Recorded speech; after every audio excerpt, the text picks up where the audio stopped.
बीडच्या परळी तालुक्यातील सौदाना गावातील सरपंचाला राखेच्या टिप्परनं चिरडलं। दुचाकीला दिलेल्या धडकेत सरपंच अभिमन्यू क्षीरसागर ठार, चालक फरार।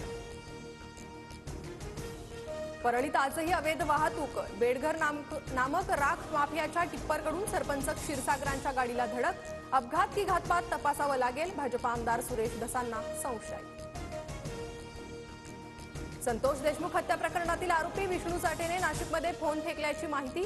तपास यंत्रणेला अद्याप मोबाईल सापडलेला नाही। फेकलेल्या फोनवरूनच साठेने वाल्मिक कराडला फोन केल्याचा संशय।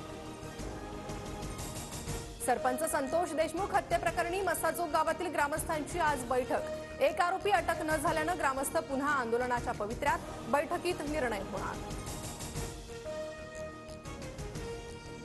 मंत्री धनंजय मुंडे आज बीड दौऱ्यावर संत खंडोजी बाबांच्या सप्ताह सांगतेला हजेरी लावणार। सरपंच हत्या प्रकरणावरून मुंडेंवर आरोपांची मालिका। भाषणातून काय बोलणार याकडे लक्ष।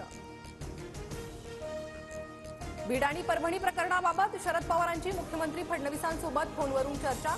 महाराष्ट्र शांत ठेवण्याची जबाबदारी सर्वांचीच, पवारांची भूमिका, तर आरोपींवर कडक कारवाई करण्याचं फडणवीसांचं आश्वासन।